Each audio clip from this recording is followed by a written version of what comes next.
I'm just a flawed man. Everything is so temporary to me.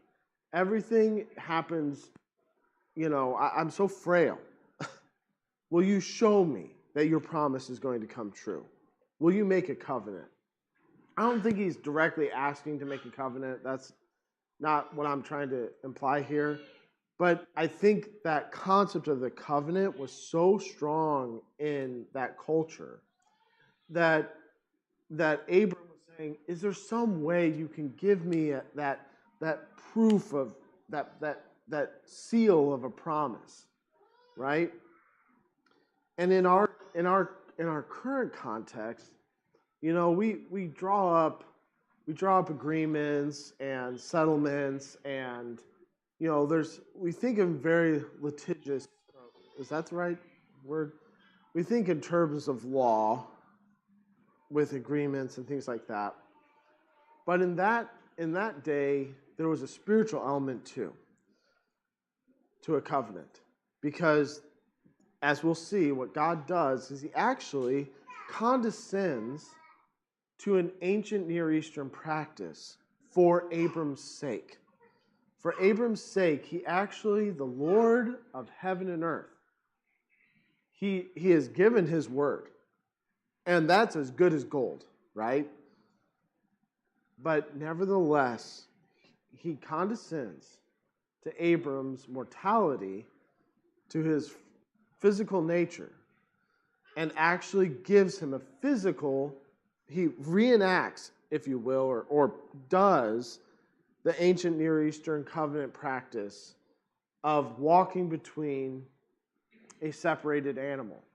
And in this, we have historical records from that time period on clay tablets and stuff that actually record these covenants. And what was common is you would, for various things. Sometimes it was like a she-ass. Sometimes it was an oxen. Sometimes it was a ram or a goat or other animals. They would cut it in half and walk between the halves. Both parties would, to say, I promise to no longer attack your people across this river or whatever. If you promise to no longer take my grain across this whatever. And they would, both kings usually, or emissaries, would walk through those halves. And what you were saying in essence is, if the terms of this covenant are not upheld by me, let it be done unto me what was done to this animal.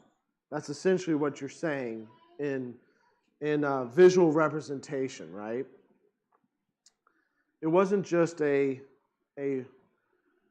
words are cheap kind of thing. That was that mentality back then. Words are cheap, but actions have consequences, right? So God here is saying, my word isn't cheap. My word is ironclad.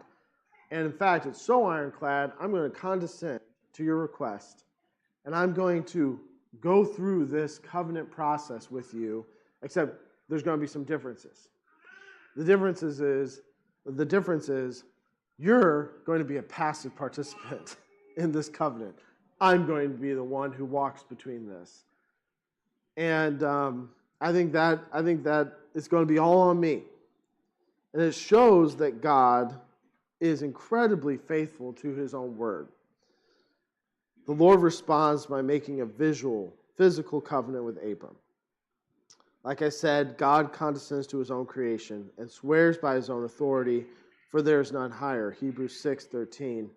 For when God made a promise to Abraham, since he had no one greater by whom to swear, he swore by himself. Now, did God fulfill his side of this covenant?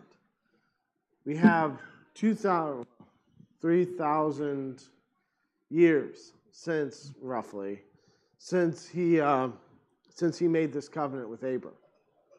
Did God live up to his side of the covenant? Yeah. I see some heads. Yeah, he lived up to it. He lived up to it more than even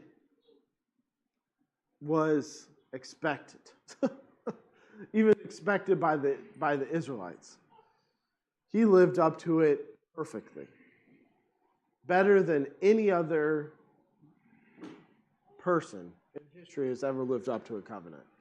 He fulfilled it in his own blood, despite the fact that the people who had come from Abram broke the later Mosaic covenant, the later law of Moses, broke that law so often that they had to be chastised repeatedly by God. Even going into exile, God still didn't abandon them, and he lived up to his side of the covenant perfectly.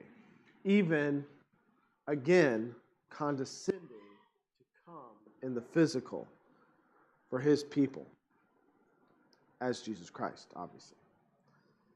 So we see a lot of foreshadowing here. Now, the animals. The story of Abraham includes many examples of foreshadowing and allusions to other parts of the Pentateuch and later redemptive history. Abraham's life in many places symbolically parallels what happens to his descendants. So, let's see here. The list of animals in Genesis 15 presents a striking parallel to Leviticus 1, suggesting that this story is an allusion, not an illusion, an allusion to the sacrificial animals of Leviticus. All of the animals from Leviticus 1 are mentioned in Genesis 15 in the exact same order, though not necessarily having the same sex. I think that's fascinating, because it shows that God is consistent, that he is, there's some symbology here that is important for us to understand. The opening chapters of Leviticus describe the burnt offering, the peace offering, and the sin offering, as well as which types of animals are to be used for which type of offering and by whom. The 5 animals from Genesis 15 are a female cow, 3 years old, female goat, 3 years old, male sheep, 3 years old, or a ram. A male sheep is a ram. Ram, 3 years old, a turtle dove, or a pigeon. The burnt offerings of Leviticus 1 are all male versions of these animals, apart from the birds, for which no details are given regarding sex, which obviously it'd be hard to know. The peace offerings in Leviticus 3 can be male or female versions of the 3 mammals. And then the sin offerings described in Leviticus 4 and 5 have different sexes depending on who the sinner is and the nature of the sin. So the male bull is for the priest and all people. The male goat is for the ruler. The female goat is for the commoner. The female sheep is for the commoner. Male sheep or ram, commoner who commits a breach of contract or other financial crime.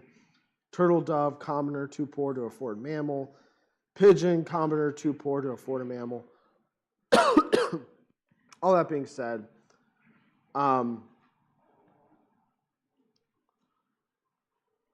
so the female cow represents the peace offering, the female goat peace offering or sin offering of a commoner, etc. And I'm not going to go through all the, but what's interesting here is that God he's having Abram kind of reenact what's going to happen in the future, and then he gives him a prophecy of what is going to happen in the future. He puts him to sleep, right?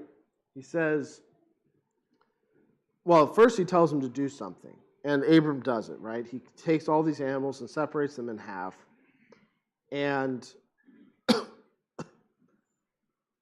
Sophie, can you give me some water? Coffee's just drying me out more.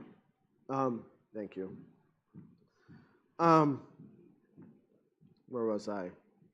Oh yeah, so Abram, he took all these and separated them in half, and then he took unto him all these and divided them in the midst, and laid each piece one against another, but the birds he did not divide. And when the fowls came down upon the carcasses, Abram drove them away. So we see here that Abram is obeying God's commands. He's offering these sacrifices, although they're not really sacrifices in the sense yet of like the Old Testament, but they're foreshadowings of these sacrifices. They're foreshadowings of this covenant that God is about to make, right? So, if God is making this covenant with Abram, sorry, God is making this covenant with Abram. This, in the context of Abram, this is a new covenant, okay? This is God saying, I'm going to create this new covenant with you. And then what I find interesting is there's this little description or little aside here that when the fowls came down upon the carcasses, Abram drove them away. What parable did Jesus teach that, thank you, that also had fowls coming down? Huh?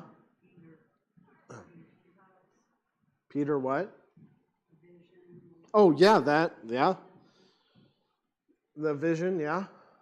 What I was going for was the parable of the sower.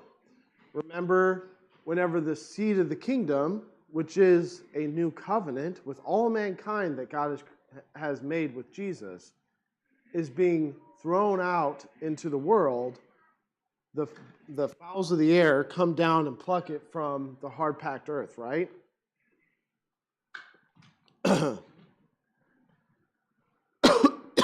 Sorry, my throat's so dry. Most I've talked all week. What I find interesting is that Abram is faithful in driving away these carrion, right? Because he's desirous that this covenant would come into fruition, right? He's eagerly attending to God's covenant. And the parallel, I think, for us today is in our lives, when the seed of the kingdom comes into our hearts, we should be, like Abram, driving out the carrion fowl that are trying to always come down and pluck it out of our hearts. Thank you.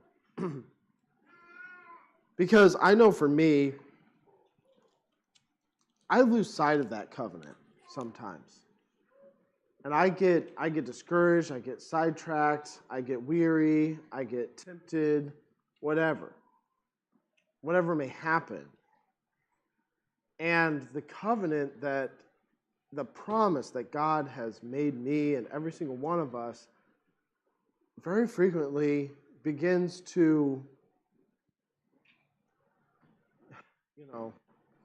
I get distracted. I want to veer away. I want to ignore that covenant. But God is we should be like Abram here, I should say. We should be like Abram here. Drive away those carrion fowl that are coming down to pluck away, to pluck at that covenant in our hearts that God has created. It's just a little aside, a little lesson that I thought would apply. Because as soon as I read it and I had the imagery of the carrion fowl coming down and trying to disorder that process that God has put in place, I immediately thought of that parable of the fowl of the earth or fowl of the air coming down and plucking away the seed of the kingdom. We have to remember that Satan, I think symbolically here, the fowl of the air represent the prince of the air, who's always seeking whom he may devour. He's always trying to pluck the kingdom out of our hearts. But we should be faithful like Abram and maintain that relationship. We should drive away Satan out of plucking it out of our hearts and try to be faithful. So we see here, though, that it's not all on Abram. Because after doing so, when the sun was going down, a deep sleep fell upon Abram, and lo, a horror of great darkness fell upon him. I think that's interesting. Why do you suppose that God made him fall asleep and then basically sent a great darkness and a horror upon him. Not generally something you think of from a loving God necessarily, is sending a darkness and a horror upon him. Why do you think that is?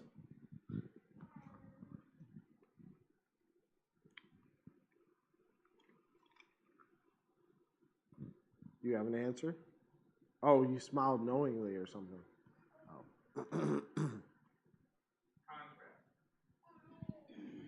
Expound. Oh, okay. Go ahead. So, think about it. Often we don't understand how white is until you see dark, right? In contrasting God's presence versus the absence of God helps one kind of orient your bearing. So to me, one thing is contrast. That's actually where I wanted to go, so I appreciate it. Yeah, I think that's it. I think that's maybe not the only reason, but it's one of the primary reasons, is for that reason. That God, and we see that in the Psalms too, where God is the God of darkness as well.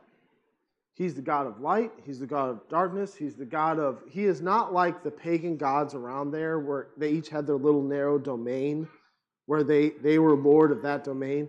God is Lord of death. He's the Lord of life. He's the Lord of the grave. He's the Lord of the living. He's the Lord, He is the Lord of every domain. He is sovereign. And I think that contrast of fear and darkness makes the promise all the brighter. There's actually a really good parallel in Isaiah chapter 50. Says, for the Lord God, starting verse 7, for the Lord God will help me, therefore shall I not be confounded. Therefore have I set my face like a flint, and that I know I shall not be ashamed. He is near that justifieth me, who will contend with me. Let us stand together. Who is mine adversary? Let him come near to me. Behold, the Lord God will help me. Who is he that shall condemn me? Lo, they all shall wax old as a garment. The moth shall eat them up. Who is among you that feareth the Lord, that obeyeth the voices of his servant, that walketh in darkness, and hath no light? Let him trust in the name of the Lord, and stay upon his God. I think it's very, very similar to that. Like God owns the darkness, like you were saying. Exactly. Yeah. I actually think that's why, this is a little aside, but I'm a creative person. I'm an artist, so I think that's why the best art, whether it's film, whether it's paintings, whether it's whatever it is, actually tackles and grapples with darkness. Doesn't mean it necessarily glorifies it. I'm not saying it revels in it. That's not good. But it has to contend with it. Because God does. God uses it in his toolbox. So as Christian creators, we have to contend with it. Actually, I think one of the main flaws with a lot of Christian art right now, and Christian movies included and stuff, is that they veer away from it. They don't want to showcase it as dark as it truly is. And it can kind of become very saccharine sweet and very kind of unicorn and rainbows. And it actually will turn people off. Because that's not like how life is. These people are, that's just La La Land. We have to contend with darkness in our faith. I know if I'm being honest in my own heart, there's a lot of darkness. There's a lot of darkness in my heart. And if I'm not honest with myself and with others and with God about that darkness, I actually, by ignoring it, it actually grows. And I think that is something that, and again, this is an aside, but it's just something that comes to mind whenever I read these verses and God choosing to bring a darkness and a horror upon Abraham. I think of times in my life where I've had darkness and horror in my heart. because of my own sin or because of, anxiety about something that was happening or, a health condition for one of my kids or whatever. But whenever I take those feelings and I bring them to God, it's not that it suddenly becomes rainbows and unicorns.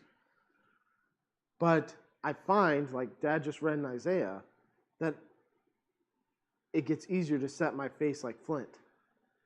And to face that darkness with resolve and courage. I tell Sophie this, I've told her this, I've told other people this.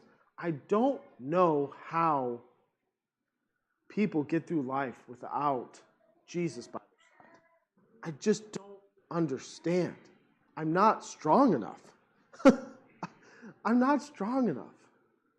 None of us are, if we're really honest. And nobody out there is either, if they were honest.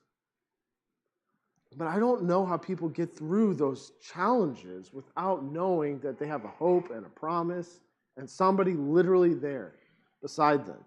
I just don't get it. Somebody, who was it? I just find this so beautiful, so beautiful.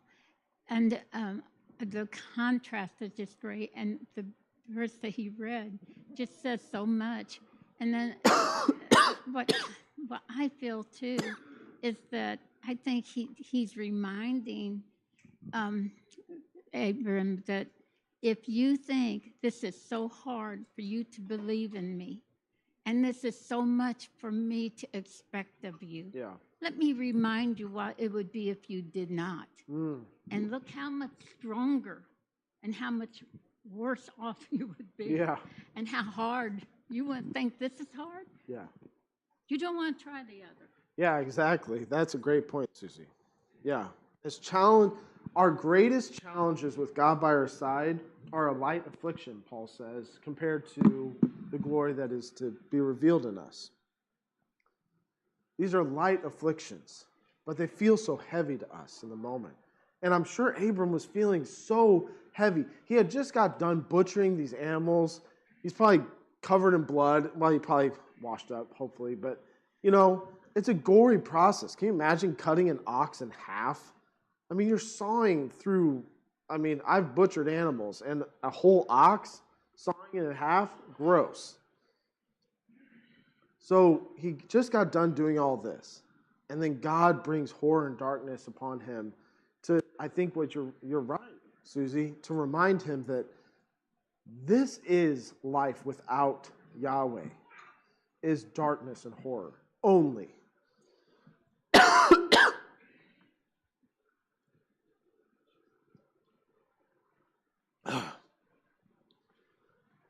But we see here, though, that he does it for a purpose.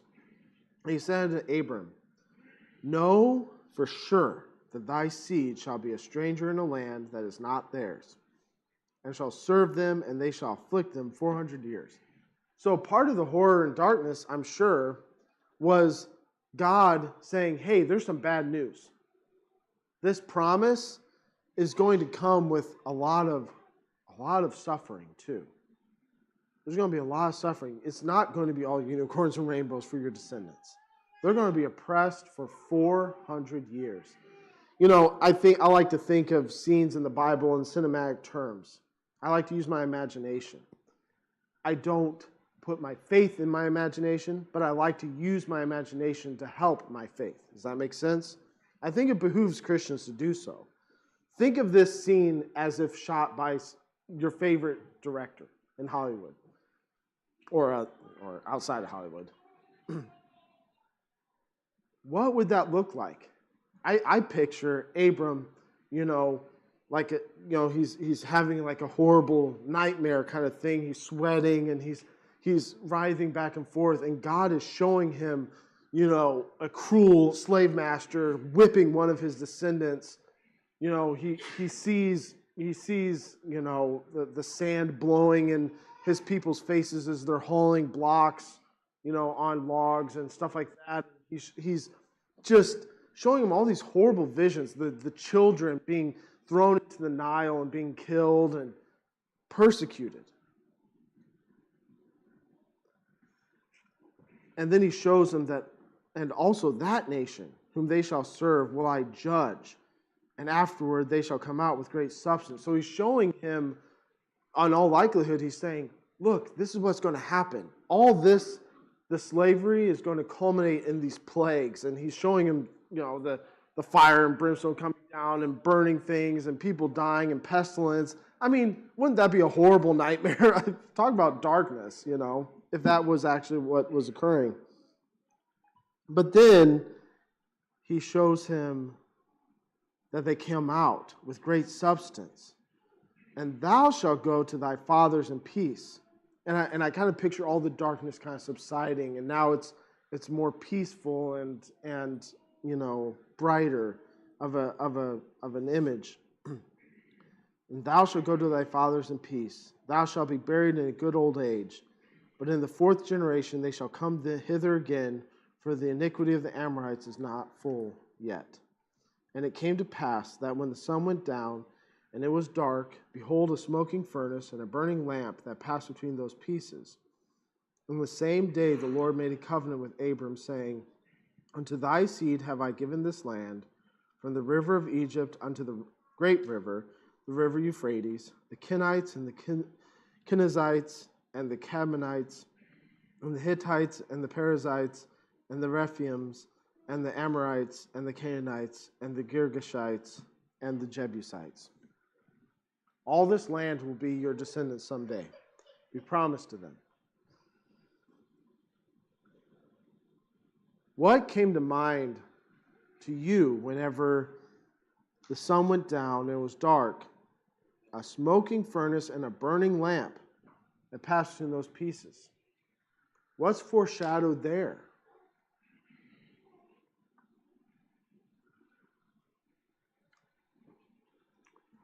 Huh? Huh? Bondage of Israelites. Yeah, the bondage of Israelites. But what I think of them is coming out of bondage. I think of the pillar of smoke by day and the burning fire at night. Because it says there was a smoking furnace and a burning lamp that passed between those pieces. God will fulfill his covenant to his people by manifesting as those very things to them as they were coming out of Egypt. And then what did they do? They passed through the Red Sea.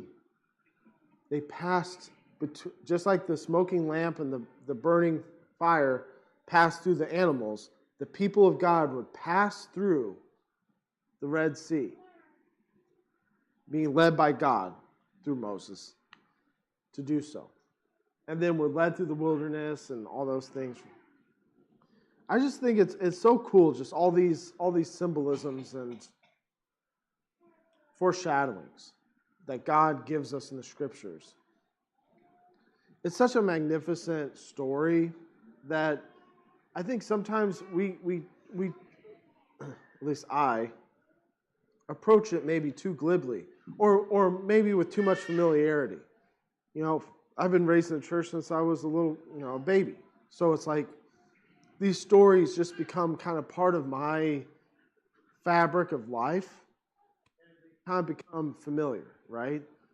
But if you think about it, it's incredible that over the span of thousands and thousands of years, God is maintaining his covenant to his people, fulfilling it,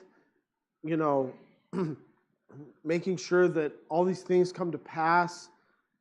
It would be incredible. It would be beyond incredible. It would be unbelievable that a bunch of random human beings throughout history somehow comprised this story from their imaginations, their collective imaginations, separated by hundreds, if not thousands of years between authors, separated by culture, separated by language, separated by all these things. They somehow managed to conjure this story up. I think if you approach the scripture with an honest heart and try to approach it with that, trying to see something new, see it anew, see it anew, it'll truly affect you. But we will end this chapter and we'll pick up 16 next week, or I don't know. Is Lee coming in next week? Okay. Lee will pick it up, chapter 16. Thank you for your attention. Sorry about all my coughing. My goodness. Kept interrupting my flow of thought. Goodness.